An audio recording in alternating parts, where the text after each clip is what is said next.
Thank you, Thor. Part of what I'm going to be talking about has to do with serendipity. Now, certainly, meeting Thor last year, which was a great thing, was purely by chance.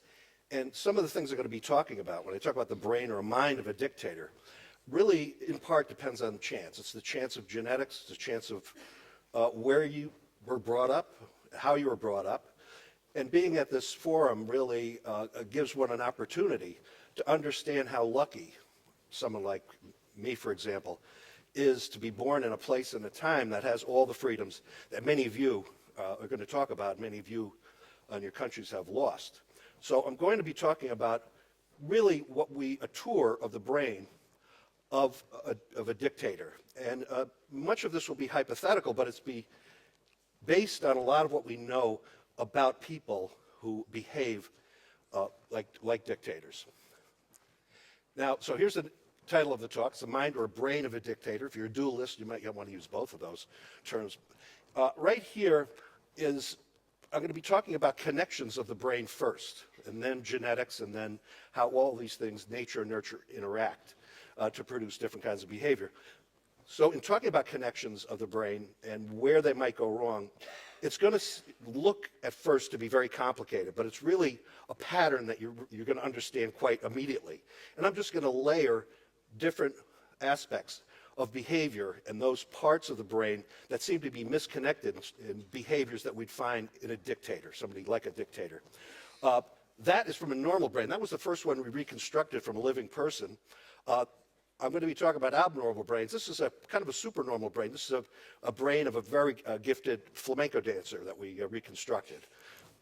But what I'm going to be talking about are brains that are probably not really connected up well. Some of their structure and chemistry is off. And so as a neuroscientist, I'm going to take kind of an organic approach to this. I know for you it's a living thing. It's a social thing. I have to step back as a scientist and look at it almost like a machine. Okay, it's the brain as a machine. I know it's not exactly a machine, but for these purposes, we got to go through it sequentially like this. So for a while, you're going to be like my medical students and graduate students have felt, that as I'm starting to talk, as if we're looking at a Jackson Pollock painting and trying to disentangle it. Now, in order to try to evince the kind of information, would say, well, what is a dictator's brain? What is his mind like? I had to go to sources because, frankly, there's very little known. There are not many psychiatric reports that are reliable.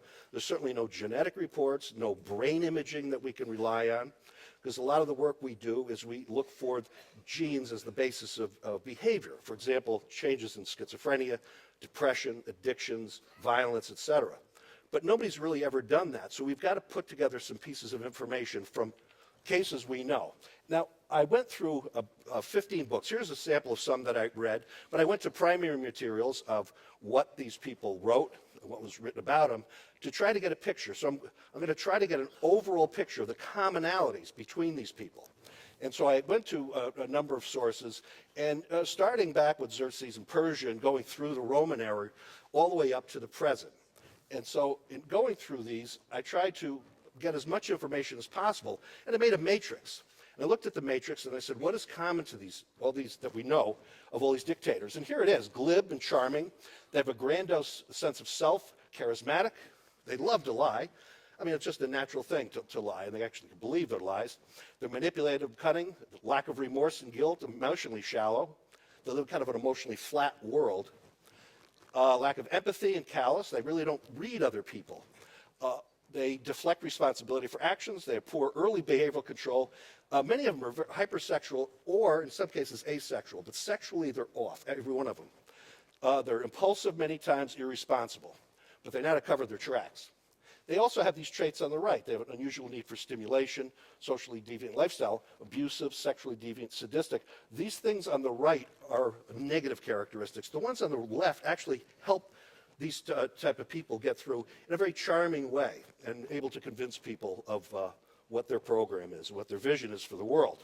And they do have a vision for the world. Many of them think that they're doing something that's good, you know, so it's a little frustrating because it's not many times the evil sort of manipulator who's lying to themselves in all these cases, at least from what we can tell. And so if you take that same list, and it turns out the same list, and you take Hare's, Robert Hare's Psychopathology Checklist, and here's the checklist for testing it. Now, there are 20 questions on here, 20 areas, and you either score, any person will score 0, 1, or 2 points. A full-blown, absolutely full-blown psychopath gets 40 points. Most people in this room would have 0. There's a couple of people that are borderline that I know of, okay? So there's a whole range, which hopefully I get to at the end. But it's the same list, basically. And so we know these people form the basic idea is that they're psychopaths, they have that stuff on the left, and another part of psychopathology, which is the stuff on the right, which is called antisocial personality disorder, which is basically criminal behavior. And these two together form the core part of what they are. Now, about 1% of the women in a population have psychopathic tendencies. We could say they're psychopathic. They're not killers, they're not dictators, but are potentially could be in a raw sense, about 3 out of every 100 men. Now, an important thing would be to find out really what that number is, what fraction of the society, because if potential dictators form 1 out of 100 people, I would say simply assassinating every dictator that comes along is probably not going to work. It's a long line of people waiting in any society to fill that. And so there's a societal receptivity to psychopathology. In fact, one may say that there's psychopathology in all of us because we ask the so-called successful sociopaths or psychopaths to do the dirty work for us, okay? And not just the dirty work, but the good work. You don't want your neurosurgeon to be empathetic and caring emotionally when they're working on you. You want them to be cold machines who don't care. Same thing with an investor. The thing is, at what point does it go to psychopathology? But the potential is there, and a society almost demands that we have psychopaths. It's a very stable feature throughout society in history that these people are there. And they pop up in a very malignant way sometimes, but these traits seem to be very useful to a society. So we almost ask for it, or our genes and our behavior ask for it. So here they are. They appear to be psychopaths, including the antisocial personality disorder. Many of them display this, what's called malignant narcissism, which is a personality disorder, in the sense that the people they really believe their lies, in a sense. It's not just being crazy, it's believing your own lies. So that's a personality disorder. It's paranoia, sadism, and many of them are quite intelligent, except, Idi Amin was not supposed to be that quick. And many of them, interestingly, going through this, have excellent memories. And there's a genetics to this. And people who have very good very, very good memories usually have two forms of a gene that allow you to have very good memories, but they also make you very anxious to depressed. So there's a great risk. You can't get everything. There are no bad genes. You get good things and bad things. But it's telling that there is a genetic pattern here, perhaps. They've had, many of them that I saw, had serious early childhood trauma, usually loss of biological parents. Many were mass murderers and preferred. Now, in the case of recently, what's different from the 20th, 21st century is that the oppression and the murder is usually with your own people. Whereas previously, it was usually, not always, with some foe or perceived foe outside. So it's a little bit of a change in pattern. So here is the list of charmers right here, some to more or less a degree. And I'm sure it evokes an emotional reaction in many of you, some of these pictures. So they also have these narcissistic traits. And what this malignant narcissism is what people most usually make equivalent to evil. Okay, so when you talk about evil, neuroscientists, we're not allowed to use words like evil.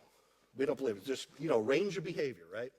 But usually when we think of evil, we're thinking of malignant narcissists. And so here are the dictators today. They're starting to drop off. I was raised in a very, very good household in a very good time in a very good country where we were completely protected from all this. We take it for granted. But I think for me, the fact that 5 countries I was going to visit in the past 3 months I can no longer go to says something. Now, that doesn't really affect my travel plans, but that gives one an idea, an average person like me, an idea of really what's going on, for better or worse. Okay, so there's a lot of change. We're going to hear about that today. and tomorrow. So here I've just made a triangle, sort of a pyramid. At the base, all of them seem to be psychopaths. Many of them have this malignant narcissism. Some are sadists, some are direct-handed murder, and some, and not all, there seems to be a lot of hate and revenge in them. And I'll try to build a neuroanatomy that's consistent with all of these. That is a brain structure and how things might have happened. Now, we got to keep in mind that there are almost no studies that have ever been done on a dictator's brain or genetics. So we've got to piece this together hypothetically. And so part of this will be, a guess at how a mind of a dictator is put together, and the genetics may be put together. But keep in mind, this is a hypothesis now, and frankly, this is a call for a question of whether we should be demanding, after some of these people have been convicted, that they submit to some of the testing. I'm not saying it's good or bad because it's a public policy question, but I think we should talk about it so we know more about it. It's a big difference, like I had mentioned, whether 1 in 100 people in a society, potentially the next dictator, or whether it's 1 in 500,000. It's a big difference on public policy and how you deal with them. Now, we do have some real data on characteristics from other types of people that are very similar. And these are serial killers. Now, I've studied over the past 18 years the brains of serial killers. And I've done it blindly, and it turns out, and this was surprising to me about 5 or 6 years ago, they all have similar kind of brain damage. So the first thing is, how's the circuitry off? That is, how are certain brain areas, altered? Now, we got to keep in mind that even though we have these serial killers and really pathological, bad people that we have tested, incredibly bad, but in the society, there are all sorts of what are called successful psychopaths. These are successful psychopaths that have been caught, some like Bernie Madoff. But there are others that are in everyday life, in business, in government, that we kind of want to be sort of psychopathic without being killers and without being mean. So we got to keep in mind this may be a range of things and not a unique character. So we may have some dictator in all of us, and our societies may demand some sort of this behavior, which we can talk about. Now, the hypothesis, I'm going to base the fundamental way that a psychopath, like a dictator, is put together. It's like a 3-legged stool. And one of the legs is a high number of high vulnerability genetic alleles. That is, forms of genes that are high risk for aggression, violence, and lack of bonding. Another is the functional brain loss in certain brain areas and abuse, those 3 things.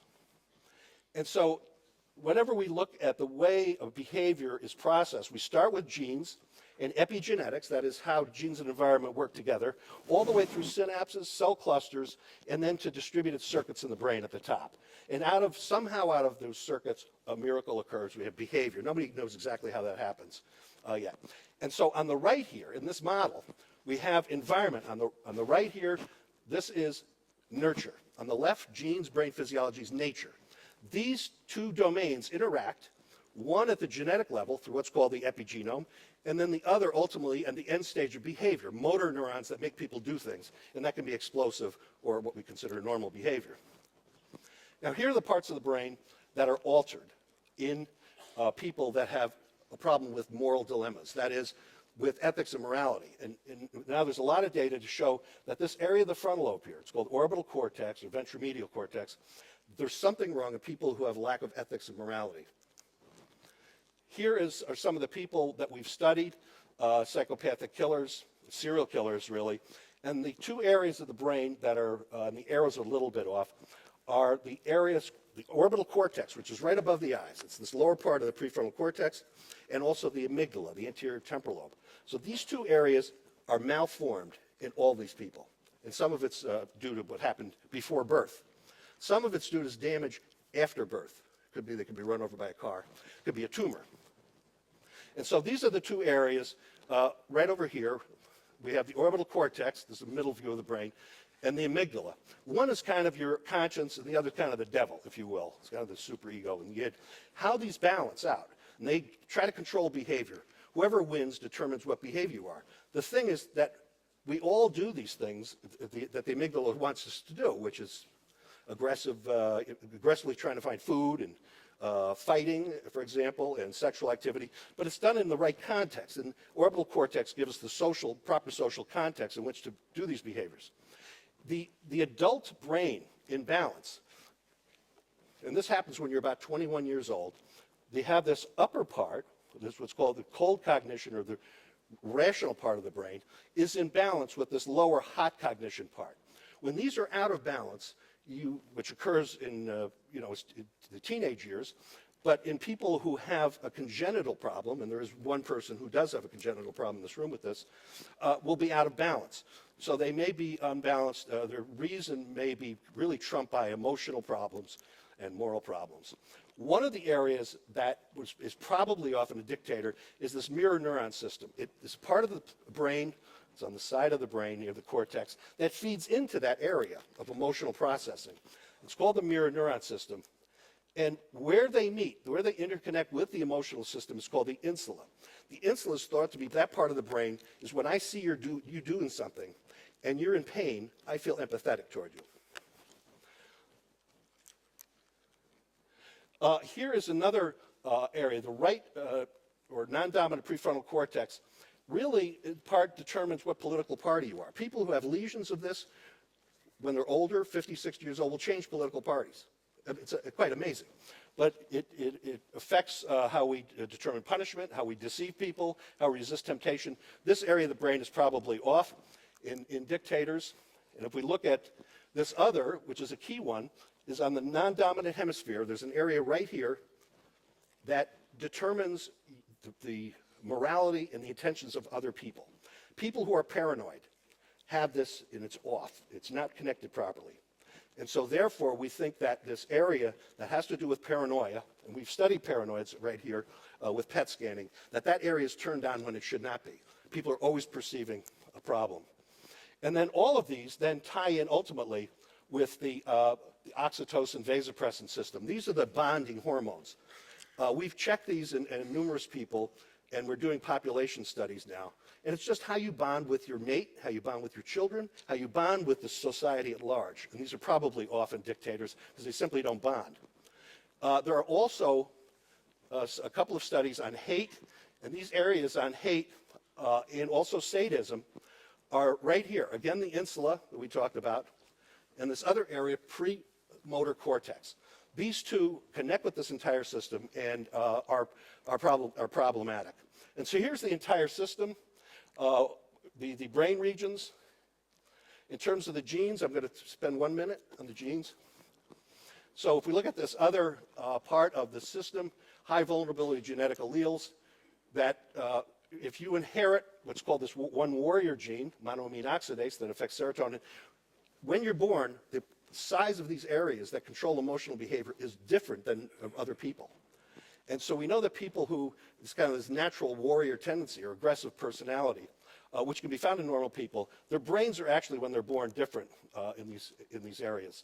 So they're also impacted by sex-linked genes. That is, more than a couple of these are passed from mothers to sons. It's part of the reason why there are more male psychopaths and dictators than females. And here's some of the other some of the other genes that are associated with aggression and violence. So it's not just one, it's many of them. There's up to 15 now. And lastly, there's the nature-nurture thing, is how they interact with abuse. And if we look at that, the environment, early trauma and abuse, interacts with the genes directly. It changes how they're expressed. And so when we look at nature-nurture interaction, we talk about epigenetics. And can this be transgenerational? This is the main point, so I'm sorry I'm going over a little bit, but I wanted to get to this. And the question is, can these high-risk genes that foment aggression and violence, you know, if we look at areas of the brain or areas of the world that are free or not free, what's not on here is the smaller areas, the smaller neighborhoods that are under constant, where the children are seeing constant violence in the streets, generation after generation. In those cases, there's going to be a tendency for young girls to marry tough guys who have these warrior genes, and the percentage of the women who have these warrior genes increases. At that point, you start to probably develop a warrior culture. And no matter what you change in terms of the socioeconomic status, the political status, those genes will carry on, and you may end up curing the social ills of an area, but you may end up with a warrior culture for hundreds of years. So it's a big danger. And so and we're doing a project now in North Africa, which has been stunning. We're doing a genetic analysis all through an area that's been neglected, but I'll stop there. Sorry to go over, and